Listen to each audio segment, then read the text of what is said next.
Salam, xoş gördük sizləri yenidən mənim kanalımda. Mən sizin coğrafiya müəlliminiz Tural Hoca. Bugün sizlərə 30 may 2025-ci il tarixində Arti tərəfindən keçirilmiş coğrafiya müəllimləri üçün sertifikasiya sınağının suallarını izah eləyəcəm. Deməli, suallarla tanışlıq hal-hazırda mən indi sizə izah elədikcə suallarla bir-bir tanış olacağam. Eyni zamanda, yəni sualları nə cür işləmək lazım olduğunu sizə göstərmiş olacağam həm də.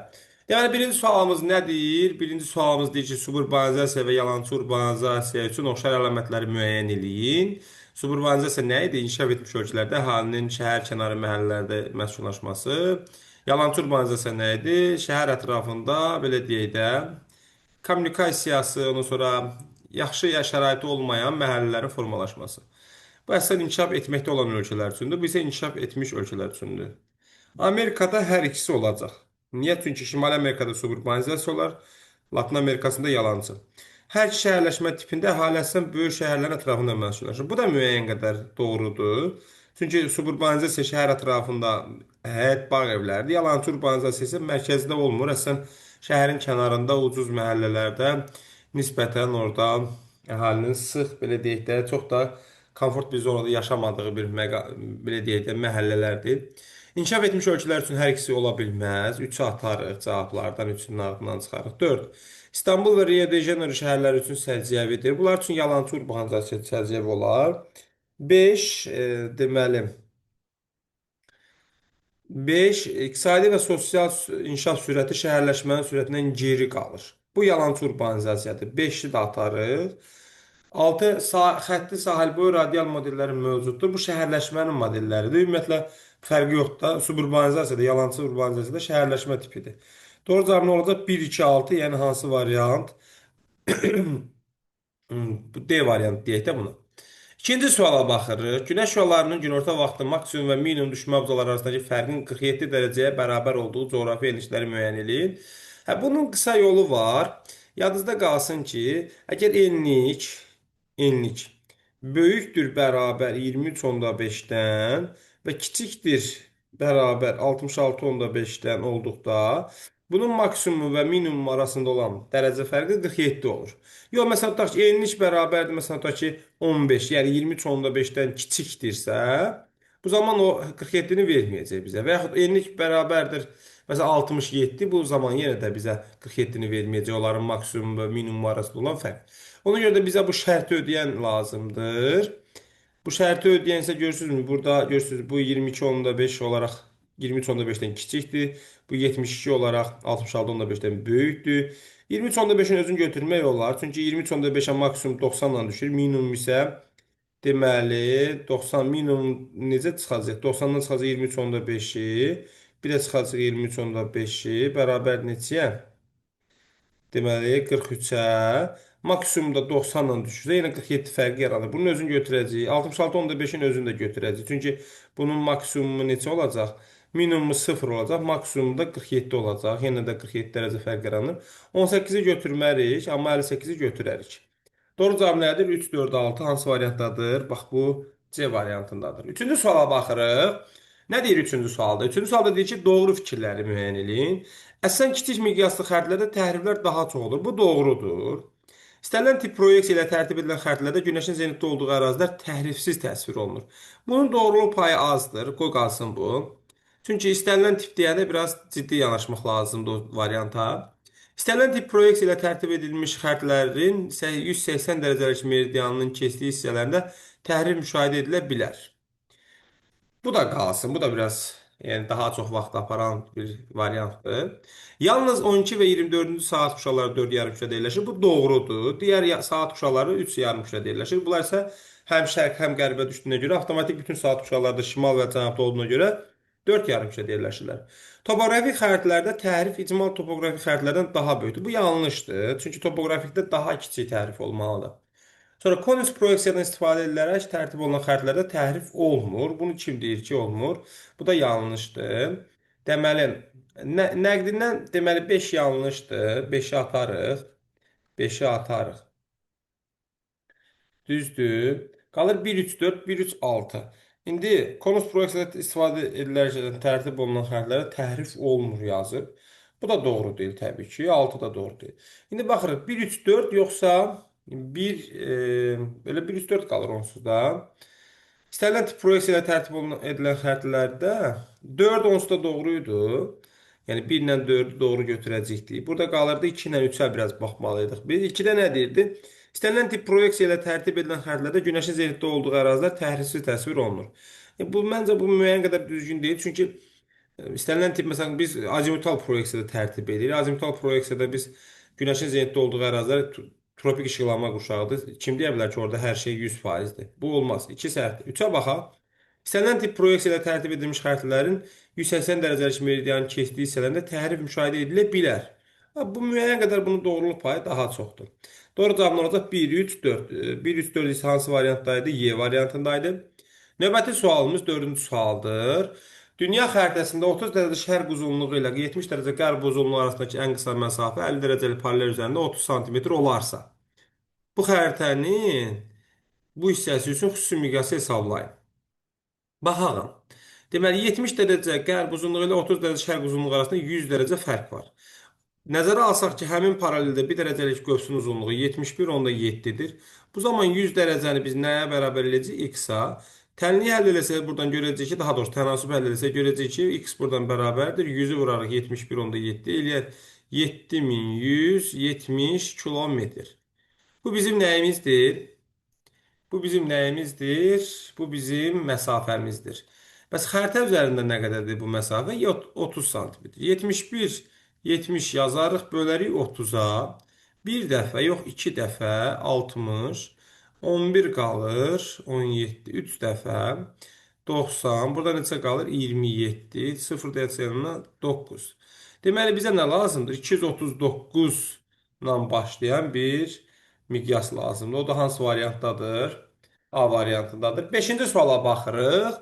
Deyir ki, cədvələ əsasən doğru sıranı müəyyən edin. Böyük Qafqaz qalxması maqmatik süxurlar üstünlük təşkil edilmir. Səhvdir. Yəni bir səhvdir burada. Ön Qafqaz çökməsi neft ehtiyatlarına rast gəlinmir. Gəlinir axı.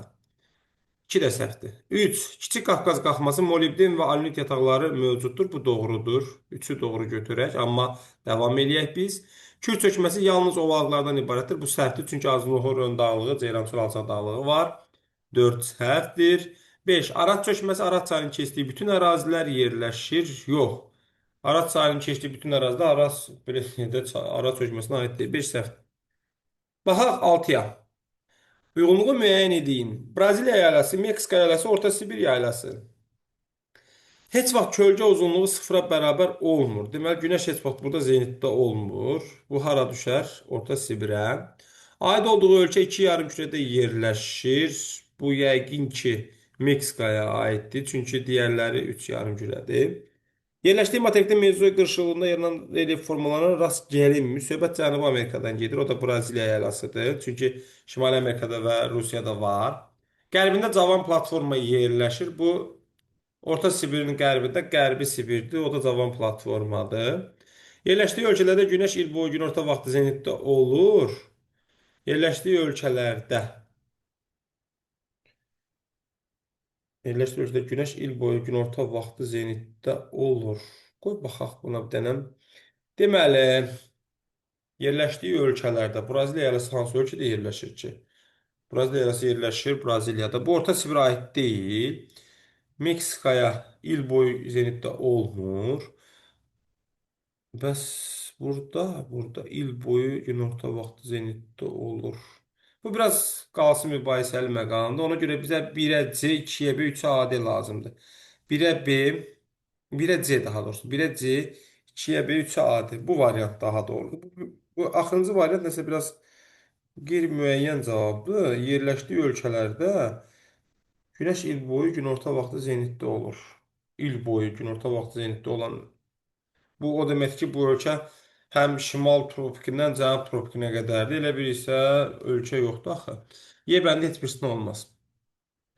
Sonra burada baxacaq. Amma Y bəndin burada hara götürüb yerləşdiyi Braziliya yaylasına götürüb il boyu günorta vaxtı zenitdə olur. İl boyu günorta vaxtı yox, səhvdir bu. Yəni Braziliyada il boyu günorta vaxtı zenitdə ola bilməz. Axı günəş şimal tropik üzərində zenitdə olardılar. Braziliyada zenitdə deyil. 7-ci suala baxaq. 20-ci saat quşağının orta meridianında yerli vaxtla saat 22:40 olarsa, 95 dərəcə qərb uzunluğunda yerləşən məntəqədə yerli vaxtla saat neçə olar? İndi baxırıq. 20-ci saat quşağının orta meridianı tapmaq üçün 24-dən çıxarıq 20-ni, bərabər eləyirik 4-ə. 4-ü vurarıq neçəyə? 15-ə. Eləyər 60. Amma 60 nə uzunluğu? Qərb uzunluğu. İndi 0-ı yazarıq bura, 60-ı da yazarıq bura. Düzdür. Bizə də lazımdır 95 dərəcə qərb uzunluğu. 60 dərəcə qərb uzunluğunda saat 22:40-dırsa, 95 dərəcə qərb uzunluğunda saat neçə olar? 95-dən 60-ı çıxarıq, qalar 35. 35-i bölərik 15-ə. 2. Burada qalar 5. 5-i də vurarıq 4-ə. O da eləyir 20. Deməli, bizə 2 saat 20 dəqiqə vaxt fərqi yarandı burada. O da geriyə qayıtdığımıza görə 22:40-dan 2 saat 20-ni çıxarıq. Cavab qalar neçə? 20, 20. Çox qəşəng cüt rəqəm aldıq burada. 20, 20. 8-ci suala baxırıq. Cənubi Yarımkürəsində yerləşən limanları seçin. Müəyyən qədər asandır. Çalışın bunu öyrənin. Burada Kure pozar, Tampa da pozar. Sonra buradan Seattle, Howard, Valdez bunlar hamısı pozur. Çünki şimal yarımkürəsindədir. Xark pozur burada. Sonra Kobe pozar burada. Burada cavabımız nədir? Dampir, Santos, Tubaran. Santos Tubaran, onlar Braziliyadadır. Dampir də gedir Avstraliyaya. 9-cu sual. İqlim diaqramının aid olduğu məntəqənin yerləşdiyi şəhəri müəyyən eləyin. Burada doğru cavab kimi tapmaq biraz bura 5-dir deyəsən. Hə, bura 5, bura 10, bura 15, bura 20, bura 25, bura 30. Düzdür? Temperatur 30-a yaxınlaşır, amma həm də 5-ə düşür. Deməli bu olmaz, nə olmaz? Jakarta olmaz, Manila 100% olmaz. Deməli, yay aylarında yağıntı var, Romada olmaz. Mhm. İndi bəs burada nə olar? London olar, yoxsa Tokyo olar? Londonda temperatur bu qədər fərqlənə bilməz. Londonda temperatur 15 civarındadır. London olmaz. Bu cavab burada Tokyo alınacaq. Biraz düzdür, muson iqliminə oxşamasa da, amma tam olaraq Tokyoya uyğun gəlir. Çünki burada London olmaz bu qədər temperaturu 25 Selsini hətta 30-a yaxınlaşıb olmaz. 10-cu suala baxırıq. Yerin öz ətrafında hərəkəti zamanı coğrafi enişlər üzrə fırlanma sürəti fərqli olur. Buna nəzərən aşağıda verilmiş şəhərləri, onların yerləşdikləri paralel çevrələrinin fırlanma sürətinin azalma istiqamətində sıralayın. Sual əslində asan sualdır, amma sual biraz cümlə olaraq uzundur. Yəni qısa konkret burada onu biləsiniz ki, ekvatordan uzaqda yerləşsə paralellərin fırlanma sürəti azalır. Hə, sizə lazımdır, deməli nə lazımdır? Burada ekvatora yaxın yerləşəni birinci qoyub, sonra isə getdikcə uzaqlaşdırmaq lazımdır. Manila daha yaxındır. Yox, Bakı Bakı Helsinkidən daha yaxındır. Helsinki isə daha uzaqdadır. Burada belə azalma belə gedir. Paralel çevrələrinin fırlanma sürətinin azalma istiqamətində sıralayın. Azalması belə gedir. 3-1-2. 3-1-2 hansı variantdadır? A variantındadır. Baxaq. Riyazi statistik məlumatlar əsasında tərtib olunmuş xəritlərdə statistik göstəriciləri yüksək olan ərazilər tərif olunmuş halda daha qabarıq göstərilir. Nöqtələrin yerinə uyğun cavabı təyin edin. De baxaq. Riyazi statistik məlumatlar əsasında tərtib olunmuş anamorfoz xəritlərdə. Anamorfoz olar da bu yəqin ki. Baxaq bir də. Yüksək olan ərazilər tərif olunmuş halda daha qabarıq göstərilir. Hə, bu 100% anamorfozdur. Anamorfoz xəritə olduğu ki, məsələn, tutaq ki, hansısa ölkənin əhalisi çoxdursa, həmin xəritə anamorfoz xəritədə elə bil ki, daha böyük ölkə kimi göstərilir də. Məsələn, tutaq ki, belə deyək də, Rusiyanın ərazisi böyükdür, amma məsələn, tutaq ki, Hindistanın əhalisi daha çoxdur. Hindistan həmin xəritədə Rusiyadan daha böyük göstərilmiş olacaq. Sonra baxırıq 12-yə. Nə istəyir 12-də bizdən? Doğru sıralar. Ural transsərhəd çayı hesab olunur. Bəli, çünki Rusiyadan keçir, gəlir Qazaxstana. San Fransisko toplayıcı özəsi 2 işıqlanma qurşağında yerləşir. San Fransisko 2 işıqlanma qurşağında niyə yerləşsin ki? O tropik işıqlanma qurşağındadır. 2 səhvdir. Müqəddəs Lavrenti subtropik iqlim qurşağında yerləşir. Yox, bu da səhvdir. Magdalena kənar dənizə tökülür. Karibə tökülür. Kənar dəniz hesab oluna bilər. Makkenzi Baffin yox, Boforta tökülür. 5 səhvdir. Qanq mənsəbi Banqladeşdə yerləşir. Bəli, Benqal deltası yaradır orada. Doğru cavablar nə olmalıdır burada? 1, 4 və 6. 1, 4, 6 isə hansı variantdadır? C variantındadır. Müvafiq olaraq uyğunlaşdırın. Fiziki coğrafiyanın yeni sahəsi, iqtisadi coğrafiyanın ənənəvi sahəsi. Kənd təsərrüfatı coğrafiyası. Kənd təsərrüfatıdırsa, iqtisadi coğrafiyanın ənənəvi sahəsidir. Geomorfologiya yeni sahə deyil. Yəni fiziki coğrafiyada amma yeni sahə deyil. Landşaftşünaslıq və landşaft planlaşdırılması fiziki coğrafiyanın yeni sahəsidir. Tibbi coğrafiya. Aha. Tibbi coğrafiya iqtisadi coğrafiyanın yeni sahəsidir. Sosial coğrafiya Sosial coğrafiya. Qoy baxaq buna. Deməli, 1-ə C, 2-yə AD olan variant 1-ə C, 2-yə AD. 1-ə C, 2-yə AD. Maraqlıdır.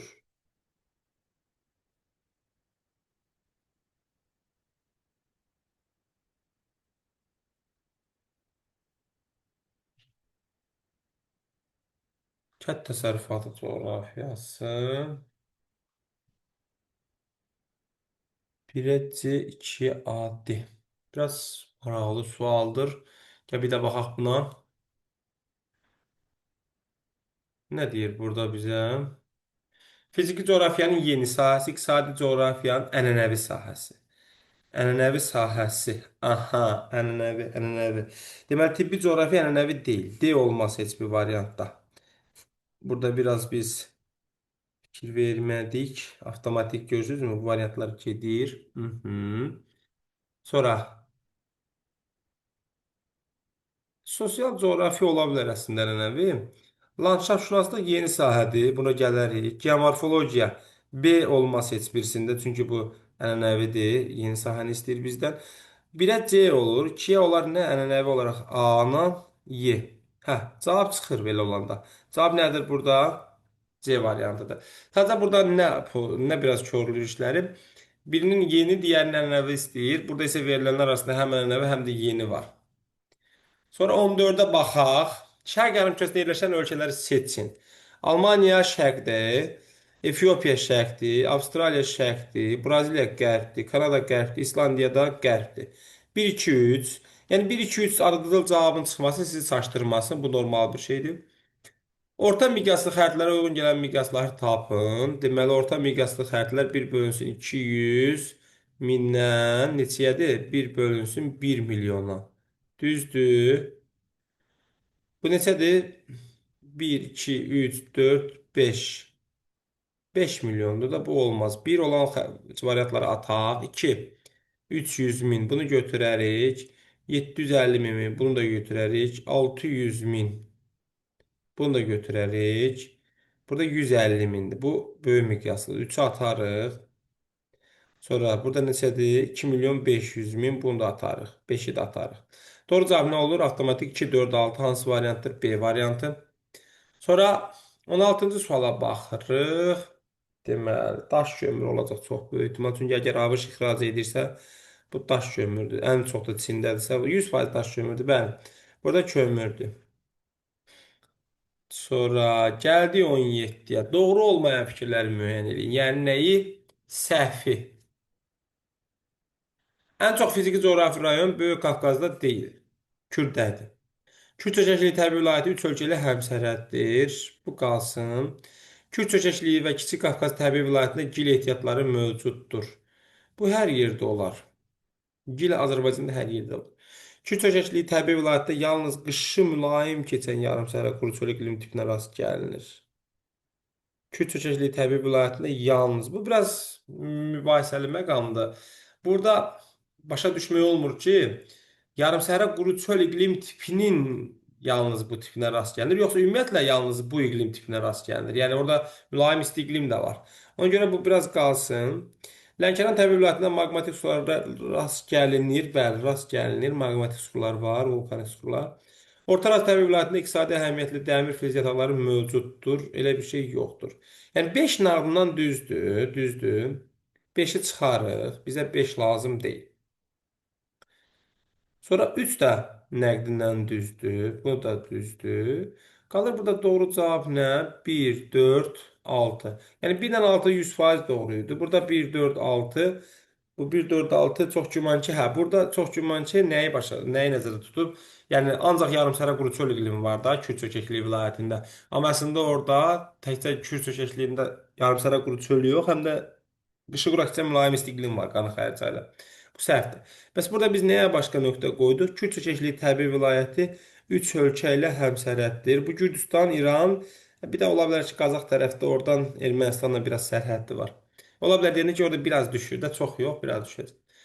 Doğru cavabımız, yəni əslində yanlış olan cavabımız nə idi? Burada 1,4,6 idi. 18-ə baxırıq. Subekvatorial iqlim qurşağında yaranan təbii zonanın müəyyən edin. Enliyarpaqlı meşələr mülayimindir, codyarpaqlı meşələr subtropikindir. Savanna seyrək meşə müəyyən qədər asandır. Çöllər radiatı yoxdur. Gəldik. Doğru bəndi istəyir. Braziliya Federativ Respublika düzdür. İndoneziya Federativ deyil. Qazaxıstan Unitar Respublika düzdür. KXDR Unitar Monarxiya deyil. Küveyt Unitar mütləq monarxiya deyil, artıq konstitusiya monarxiyadır. Vyetnam Unitar Respublikadır. Doğru cavabımız nədir? 1, 3 və 6. 1, 3, 6 hansı variantdadır? Y variantındadır. Kifayət qədər maraqlı suallardır. Ölkəmizin ərazisində mövcud olan tranzit, transsərhəd çayları seçin. Tərtər ölkəmizin özündədir. Yəni başqa ölkədən gəlmir bizə. Arpa çayı götürərik, Qanıxı götürərik, Ağstafa çayı götürərik, Qusar çayı çıxarıq, Girdiman çayı çıxarıq. 2, 3, 4 variant hansı variantdır? D variantıdır. Arpa çayı Ermənistan düzdür. Qarabağ vulkan yeləsindən başlayır, keçir Ermənistana, oradan gəlir təzədən Naxçıvana. Qanıq Gürcüstandan bizə gəlir, başqa da Alasandır. Ağstafa çayı da Ermənistandan keçir bizə. Müəllim şagirdlərə Naxçıvan iqtisadi rayonunda olan çayların adını xəritdə tapmağı və tapdıqları iki çay arasındakı məsafəni hesablamağı tapşırmışdı. Şagirdlər tapşırığı icra edən zaman müvafiq olaraq hansı təhlil üsullarından istifadə edəcək? Çayı tapırsansa, deməli vizual təhlildir. Hesablama aparsınızsa da kartometrik təhlildir. Cavab nədir? C variantıdır. 22-ci suala baxırıq. A ölkəsində əhalinin ümumi sayı 40 milyondur. Adam başına düşən ÜDM-nin həcmi isə 30 min ABŞ dollarıdır. Bu ölkədə ÜDM-nin 30%-ni xarici şirkətlərə məxsusdursa, ÜDM-nin milli şirkətlərin payını tapın. Burada bizim bir sxemimiz var. Bu, bax, belə bir sxemdir. ÜDM və yaxud ÜDM, ümumilli məhsul. Burada xarici şirkətlərdir. Burada milli şirkətlərdir. Bu da ki, xaricdəki milli şirkətlərdir. İndi baxaq. 40 milyondur. Adam başına 30 min düşürsə, 30-u vurarıq 40-a, eləyər neçə? 1200. 1200-ün arxasına, deməli, burada 1200.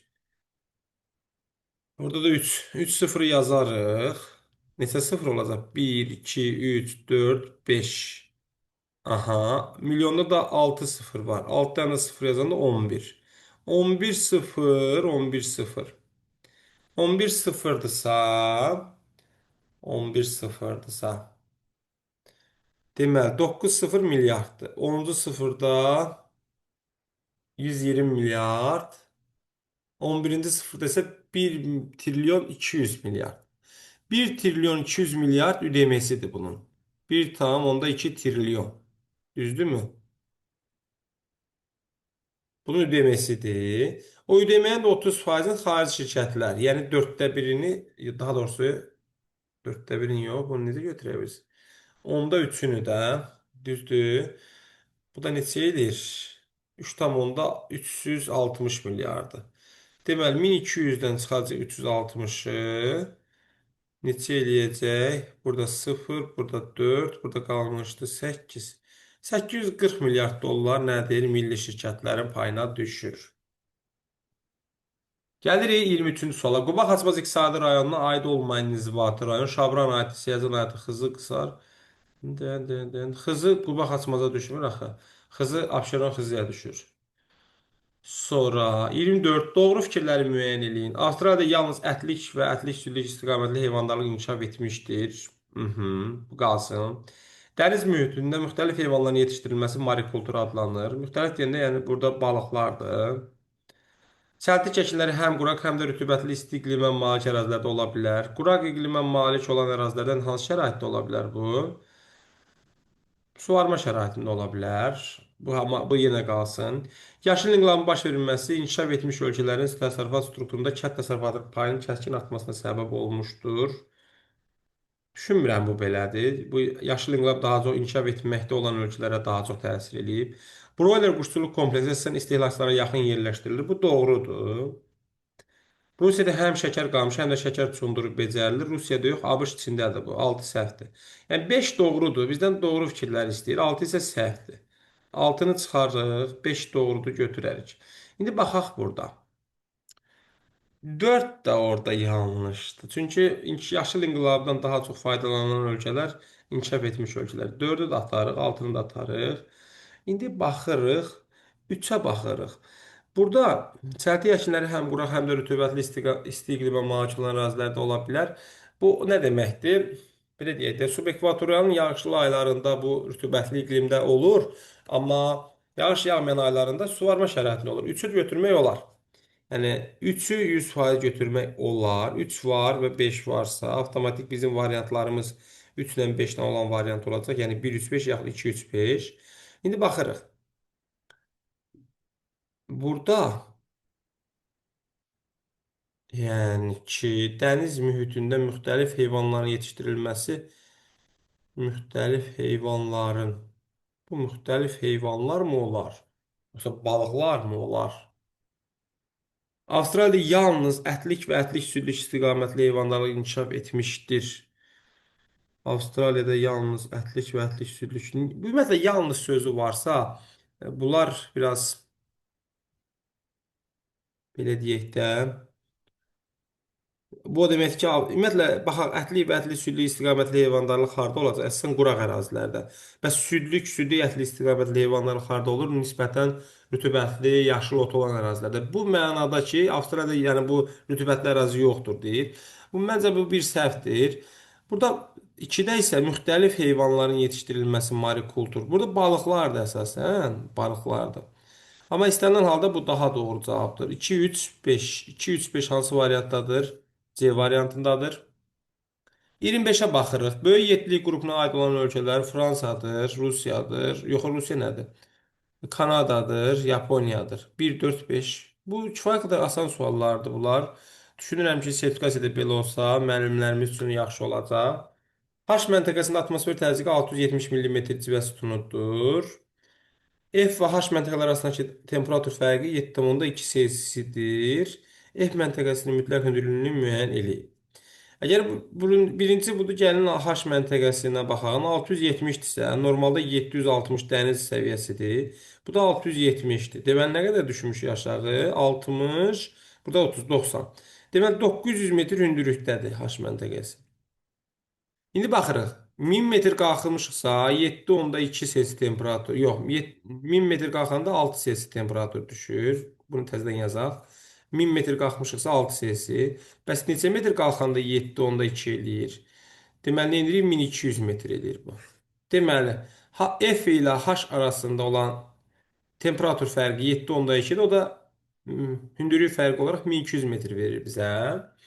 Elə olanda 1200 metrdə 9-un üstünə gələndə bu neçə olar? 2100 metr. Doğru cavabımız nədir? B variantıdır. Növbəti sualımız 27-ci sualdır. Dağlıq Şirvan iqtisadi rayonu, Qazax Tovuz iqtisadi rayonu, Milmuğan iqtisadi rayonu. Yalnız bir xarici ölkə ilə həmsərhəddir.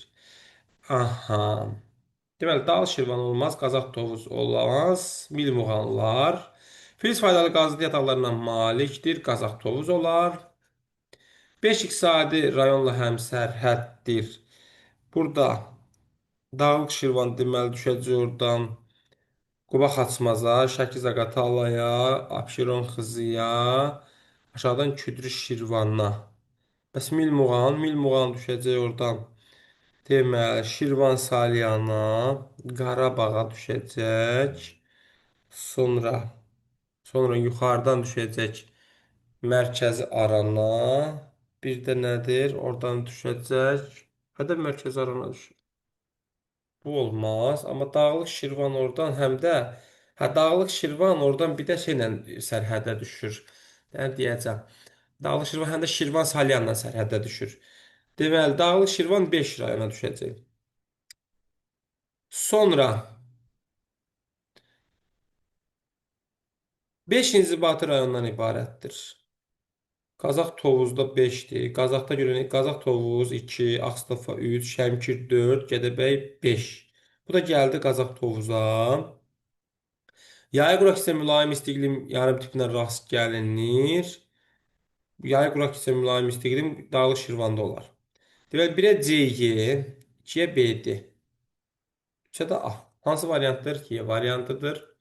28-ci suala baxırıq. 5-ci saat kuşanın orta meridianı 75 dərəcə şərq uzunluğudur. Kifayət qədər asandır. Sonra subtropik iqlim quşağında yerləşən yarımadalar. Malakkanı çıxarıq, Hindistanı çıxarıq, Somalini çıxarıq, Kaliforniya biraz yuxarı səsi düşə bilər deyə düşünürəm. Ya, cavab asandır. Pirneya Apennin, burada Labrador çıxar, Anamlen çıxar, hamısı çıxar. Qütb gecə gündüzləri müşahidə olunan materiklər, deməli 66.5 ilə kəsilənlər olar. Cavab elə A bəndidir. Cənubi Amerikanı çıxarsan, Afrikanı çıxarsan, Avstraliyanı çıxarsan, Cənubi Amerikanı çıxarsan. 31. Ölkənin geosiyasi rolu, əsas amillər, digər amillər. UDM-dir, ondan sonra təbii resurslardır, bir də hərbi gücdür. Bunlar əsasdır.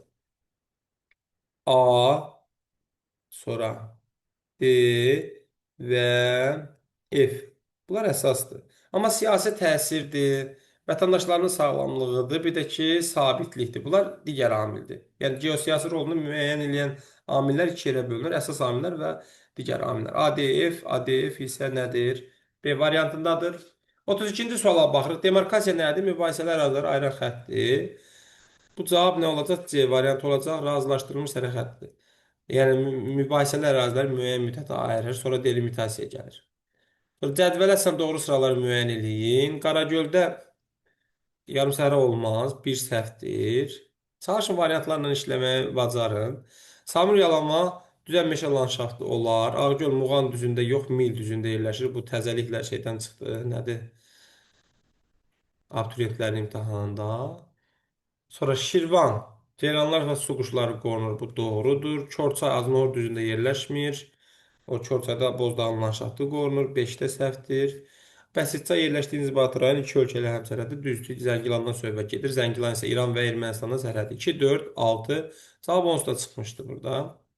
Növbəti sualımız 34-dür. İrlandiya adasının hansı istilik qurşaq və ya qurşaqlarını yerləşdirin müəyyən eləyin. Aha. İrlandiya adası hansı istilik qurşağındadır ki? Mülayim istilik qurşağında olacaq da. Niyə soyuq istilik qurşağına düşsün ki? Çünki İrlandiya adası təxminən neçədir? Şimal enliyindədir. İrlandiya adası kesinliklə 50-yə düşsün də təxminən. 60-a qədər isə nədir? Mülayim istilik qurşağıdır. Yəni istiyə düşmür. Orada soyuğa da düşmür. Soyuq təxminən 66.5-ə qədər gedir. Daimi şaxtaya da düşməz, soyuğa da düşməz. Cavab mülayimdir. ASEAN ölkələri qrupuna daxil olmayan ölkələri müəyyən eləyin. Çin daxil deyil, Bangladeş daxil deyil, Koreya Respublikası daxil deyil. Doğru cavab nədir? 1-3-6. 1-3-6, yəni bunlar Cənub-Şərqi Asiya ölkəsi deyil. 36-ya baxırıq. Doğru sıraları müəyyən eləyin. Qışı qura keçən mülayim isti iqlim tipi yayılıb, qanı xərçəli doğrudur. Yay qura keçən soyuq iqlim tipi yayılıb, gündüz qapısı doğrudur. Polimetal yataqları mövcuddur, qonaq kənddə səhvdir. Tərtər çayının mənsəbi yerləşir, Araz boyu yox. Kürdə, Bərdə rayonunda gəlib kürə tökülür, səhvdir. Mis ehtiyatları mövcuddur Gəncədə. Gəncədə Gədəbəyə düşər, düzdür. Paleozoy yaşlı suxurlara rast gəlir, həkəri səhvdir. Doğru cavablarımız 1, 2, 5. 1, 2, 5 isə hansı variantdadır? B variantındadır. Neçədir? 37-ci sual. Atmosferə aid olan xüsusiyyətlər və qatlarını tapmalıyıq. Troposfer atmosferin ən sıx təbəqəsidir. Bu doğrudur. Stratosferdə 90% olmaz. Mezosfer dolu bu qatda yaranır. Bu da səhvdir. Termosfer yüksək temperatur müşahidə edilir. Olar. Eksosfer şeh bu qatda yaranır. Olmaz. Yəni, sadə, belə başa düşürəm ki, çox sadə sualları qoyublar. Ümumi bilikləri yoxlayırlar. Əgər sertifikasiya imtahanından bu cür suallar düşsə, düşünürəm ki, bir çox coğrafiya müəllimi bu sualları rahatlıqla yaza bilər. Hətta deyəlim ki, yüksək nəticə əldə edə bilərlər. İvan Solar bu Kaliforniyadadır. Günəş elektrik stansiyasıdır. Yəni, dünyada olan ən böyük günəş elektrik stansiyalarından biridir. Dərslikdə var bu barədə məlumatlar. Paleozoy yaşlı dağları müəyyən edir. Yəni qədim dağları. And olmaz, Atlas olmaz, Krım olmaz, Pamir olmaz. Ural olar, Böyük Xinqan, Kap, Skandinaviya olar. Doğru cavab 2, 3, 5, 6. 2, 3, 5, 6 hansı variantdadır? C variantındadır. Xəritə sxemdə rəqəmlərlə göstərilmiş ölkələrlə bağlı doğru fikirləri müəyyən eləyin. Baxaq, ölkələr deməli İsveç, Almaniya, İspaniya, Fransa, Rumıniya və İtaliya. 2, 4, 6. 2, 4, 6 böyük yeddilik qrupuna daxildir. Bu doğru cavabdır elə. Cavab elə budur. Bəs obrislərdə səhv nədir? 3, 4, 5. Rumıniya federativ deyil. 1, 2, 6. İtaliyanın nefti yoxdur. 2, 3, 5. Şəkər qamışı. Almaniyada şəkər qamışı olmaz. 1, 2, 3 əhalisi German dil qrupudur. İsveç 3. Amma 3 German dil qrupu deyil axı. Bu İspanlar Roman dil qrupudur. Yəni orada Y variantı da səhvdir. Növbəti sualımız 41-dir. Şimali Amerika, Cənubi Amerika materiki. Cavan dağlar mövcuddur. Bəli, hər ikisində də. Sahillərini çoxdan yuyur, yalnız Şimali Amerikanı. 3 işıqlama qurşağında yerləşir Şimali Amerika. Yox, yəni ortaq deyil də bu. Mülayim dəniz iqlim tipi hər ikisində var. Cənubi Amerikanın biraz cənubuna düşür. Yerləşdiyi litosfer tavası Afrika litosfer tavası ilə həmsərhəddir. Bəli. Qütb gecələri və gündüzləri Şimali Amerikada müşahidə olunur. Bunlarda müşahidə olunur. Cənubi Amerikada olmaz. Doğru cavab nə olmalıdır? 1, 4, 5. 1, 4, 5 hansı variantdadır? B variantındadır. 42-yə baxırıq. Nə deyir 42-də? Doğru sıranı istəyir bizdən. Bu kvars qumudur. Qub adlı da olmaz. Bir səhvdir. 2 mərmərdir. Lerişdə olmaz. 3 boksitdir. Daş kəsəndə olar. 4 civədir. Laçında olar. 5 qızıldır. Zəngilanda vecnəli olar. 6 daş kömürdür. Bu olmaz. Doğru cavab 2, 3, 4, 5. 3, 4, 5 isə hansı variantdadır? Y variantındadır. Aparıb Y-yə qoyublar. 43-cü suala baxırıq. Rütubətlənmə əmsalının hansı göstəricisində süxurların fiziki aşınması intensiv olar? Fiziki aşınmanın intensiv getməsi üçün yuxarının az, aşağının daha çox olması lazımdır. D variantıdır bu. Növbəti sual 44-dür. İştirilənmiş ərazilərdə yayılan iqlim qurşaqları üçün doğru fikirləri müəyyən edin. Bu nədir? Bu subtropikdir, bu da subtropikdir. Hər ikisi Aralıq dənizidir. Bu isə nədir? Cənub subekvatorialdır. Keçid iqlim qurşağıdırlar. Bəli, hər ikisi subekvator, subdur da, yəni subtropik subekvatorial keçiddir. Yağıntılar mövsümü xarakteri daşıyır. Bəli. Rütubətlənmə əmsalı vahiddən böyük olmaz. 3 səhvdir. 3 ataq. İl boyu havanın qalxan hərəkatı bu il boyu olmaz. 4 də səhvdir. Sonra əkinçilik üçün əlverişlidir. Bu olar. İl boyu eyni hava kütləsi olmaz. 6 da səhvdir. Doğru cavabımız nədir? 1, 2, 5. B variantı. 45-ci suala baxırıq. Hə, bu asandır da, yəni 1000 yağıntı gördünüzsə, bu diaqramı görürsə, Zaqatala Balakən götürməlisiniz. Əgər burada 1400 olsa, Astara Lənkəran. 46-ya baxırıq. Yalnız bir xarici ölkə ilə həmsərhəd olan inzibati rayonlar. Qazax 2-dir, İmişli 1-dir, Daşkəsən 1-dir, Şəki oradan 1-dir. Quba ümumiyyətlə xarici ölkə ilə sərhəd deyil, Ordubad 2-dir. 2, 5, 6. 2, 5, 6 hansı variantdadır? A variantındadır. 47-yə baxırıq. Tükənən və bərpa olunan təbii ehtiyatlar, yəni bunlar daha çox canlı tipli təbii ehtiyatlardır, ağaclar falan. Hava, dəmir filizi tükənib bərpa olunmayandır. Daş kömür tükənib bərpa olunmayandır. Düzdür? Torpaq tükənib bərpa olunar. Geotermal ümumiyyətlə tükənməyəndir. Su bərpa olunandır. İndi baxırıq. 2 ilə 3-ü ataq, 2 ilə 3-ü atırıq. Cavab 1, 4, 6 çıxır. Məntiqlidir biraz. Yəni havanın amma məncə nə dərəcədə tükənib bərpa olunan kimi götürmək olar, amma məcbur bunu götürürük. Düzdür, kitab bunu versə də müəyyən qədər razılaşmaq olmaz. 48. Verilmiş fikirlərə əsasən A ölkəsinin müəyyən edin. 3 yarımkürədə yerləşir. Həm tropik, həm də mülayim işıqlanma qurşağında yerləşir. Deməli, bunu nə kəsir? Tropik xətti kəsir. Zəngin dəmir filizi boksidir. Braziliyada çox güman ki. Yerləşdiyi materikdə qütb ulduzu Polaris görünür. Bu çox güman ki, 3 yarımçıda yerləşsə, deməli ya bunu Qrinviç kəsir, ya da ekvator kəsir. Verilən ölkələrdən hansını Qrinviç yaxud ekvator kəsir? Hindistan Qrinviç ekvator kəsmir. Meksikanı Qrinviç ekvator kəsmir. İspaniyanı Qrinviç kəsir, amma İspaniyada tropik kəsmir. Konqonu tropik kəsmir. Doğru cavab Braziliyadır. Çox güman, yəni Braziliyanın da şimal hissəsində Polaris görünəcək. 49-a baxırıq. Nədir bu? Əhalinin artım diaqramıdır, düzdür. Yaş cins piramidası deyək də buna biz. 2020-ci il üçün tərtib edilmiş yaş cins piramidasına əsasən doğru fikirlər istəyir bizdən. Ha, bu ölkə çox güman ki, inkişaf etmiş, yox, inkişaf etməkdə olan ölkədir. Əhalinin təbii artımın ikinci tipidir. Demoqrafik partlayışdır burada. Təbii artımın ikinci tipidir, bəli. Onun sonra əhalinin orta sıxlığı azalacaq, xeyr, artacaq əksinə. Orta ömür müddəti çox yüksəkdir, xeyr. İnkişaf etmiş ölkələrdə daha da yüksək olur. İqtisadiyyatın dördüncü sektor olmaz burada. Yəni dördüncü sektor inkişaf etmiş ölkələrə daha çox düşür.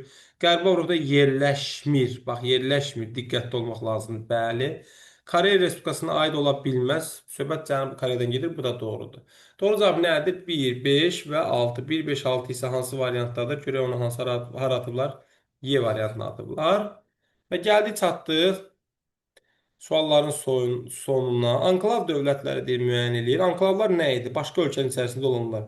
Vatikandır. Andorra anklav deyil, çünki iki dövlətin arasındadır. Lesotho olar, bir də San Marino olar. Doğru cavabımız nədir? 1, 3, 4. 1, 3, 4 isə hansı variantdadır? C variantındadır. Beləliklə, mən sizin coğrafiya müəllimimiz Tural müəllim sizə 50 suallıq sertifikasiya sınağının izahını verdim. Ümid edirəm ki, sınaqdan müəyyən biliklər əldə edəcəksiniz. Biraz da motivasiyanız yüksələcək və düşünəcəksiniz ki, siz bunun öhdəsindən gələ bilərsiniz. Biz də sizə inanırıq, ümid edirik ki, yüksək ballarla bizləri sevindirəcəksiniz. Sağ olun, növbəti sınaq izahlarında və video izahlarda görüşmək ümidi ilə sağollaşıram.